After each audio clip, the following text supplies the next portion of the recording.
Welcome back to the channel, gang. Man, this one sucks because I'm also a little late to cover it, but this game was supposed to be the COD killer, and it did so many things right that I genuinely had faith when I played it back in 2024, but it is what it is. This game deserved so much better than the rep it got, but there's also so much that cooked this game, from the messy netcode, the corporate pressure from Ubisoft to make a quick buck, and how this whole disaster pushed the game's executive producer to quit the gaming industry entirely. Let's not waste any time and get into it. First, I want to rewind back in time to May of 2024. The hype for this game was absolutely unreal. It was marketed as the ultimate arcade shooter that was going to bring back the golden era of multiplayer gaming. The biggest selling point was that it was ditching the super strict skill-based matchmaking that everyone was so incredibly tired of in modern shooters, and honestly, it worked perfectly at first. When it launched, it pulled in nearly 8 million unique players in just its first week. At one point, there were over 700,000 people playing it concurrently. It became the fastest Ubisoft game to ever reach the 5 million player mark, blowing past all of the company's internal targets. Everyone was playing it, streamers were loving it, and the vibes were extremely positive. With other live service games like Skull and Bones flopping hard for Ubisoft, it looked like XDefiant was going to be the massive golden goose they desperately needed. It really felt like we finally had a solid, free-to-play alternative to the giant juggernaut that is Call of Duty. But the honeymoon phase just didn't last very long. Once the initial hype wore off, players started noticing some massive, glaring issues with the core gameplay, and the biggest one by far was the netcode. If you played XDefiant, you know exactly what I am talking about. You would run around a corner, be completely hidden behind a solid brick wall for a full second, and somehow still die to the guy shooting at you from down the hallway. It was incredibly frustrating, and honestly made the game feel super unfair at times. The reason this was happening wasn't just because of cheap servers, but because of the actual engine the game was built on. XDefiant ran on Ubisoft's proprietary Snowdrop engine, which was originally created for games like The Division. It was an engine made for slower, third-person cover shooters, not hyper-fast, twitchy first-person arcade shooters. Mark Rubin, the executive producer of the game, basically admitted that they were dealing with crippling tech debt because they were forcing an engine to do something it was never designed to do. To fix the desync, they needed to reduce the time it takes for information to travel from the player to the server, which usually means increasing the server tick rate. But that costs a lot of money, and the team just didn't have the engineering manpower or the budget to fix it. So the bad netcode continued to drive casual players absolutely crazy, and the player base started dropping. Now normally, a dedicated development team just needs a little bit of time and patience to fix these kinds of technical bugs. But XDefiant didn't have the luxury of time, because it was a free-to-play game published by Ubisoft. In the modern gaming industry, free-to-play means the executives at the top expect to see massive piles of cash coming in immediately through microtransactions, battle passes, and cosmetic skins. But XDefiant's in-game store was pretty lackluster at launch.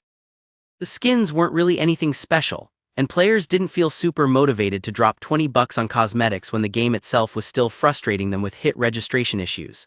If you want to keep a live service game alive, you need a constant, heavy drip feed of new maps, new modes, and cool content dropping every couple of weeks to keep players coming back. But Ubisoft simply wasn't giving the team the resources or the marketing budget they needed to pump out that level of content. It became a vicious cycle.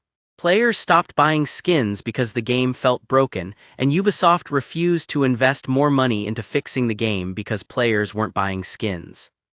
Because the game wasn't instantly printing money like Fortnite or Apex Legends, the corporate suits panicked. Even though it had over 15 million unique players over its short lifespan, Ubisoft decided the player retention just wasn't high enough to justify spending any more money on it. In December of 2024, they dropped the hammer and announced they were officially sunsetting the game.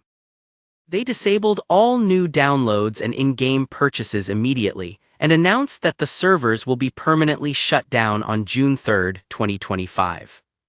They did offer full refunds for anyone who bought the Founders Pack or made any purchases in the last 30 days, which is a nice gesture, but it doesn't change the fact that they completely killed a game that genuinely had a dedicated core audience. Players on Reddit were heartbroken, with many saying they would gladly trade their refunds just to keep the only modern shooter without skill-based matchmaking alive. But the absolute worst part of this entire situation is the human cost behind the scenes. When Ubisoft decided to kill XDefiant, they didn't just shut down a server, they shut down entire studios. They closed their San Francisco and Osaka production studios completely, and heavily downsized their Sydney office. 277 real people lost their jobs because the executives refused to give the game the time and resources it actually needed to grow. This whole mess was so toxic and demoralizing that Mark Rubin, the guy leading the project, announced he was quitting the video game industry entirely. For context, Mark is a legendary developer who previously oversaw the golden era of Call of Duty at Infinity Ward from 2005 to 2015. After years of dealing with corporate red tape at Ubisoft, massive tech debt, and what he called very little marketing, he just walked away from gaming for good. When passionate, veteran developers are literally abandoning their careers because of how awful the corporate side of gaming has become, you know the industry is in a really bad place. XDefiant really is a tragic story of what happens when a genuinely fun idea is crushed by corporate impatience. The developers clearly had a great vision, and those first few weeks proved that millions of players were hungry for exactly what they were selling. But in today's market, publishers don't want a good game that slowly builds a loyal community over time. They want an overnight billion-dollar cash cow, and if they don't get it right away, they pull the plug and fire everyone involved. It's a harsh reminder of why the live service bubble is bursting and why so many players are getting tired of investing their time into these games. This game deserved so much better, guys, but what can you do? It's just the way things go sometimes. Anyways, that's all for today, and I'll catch you all in the next one.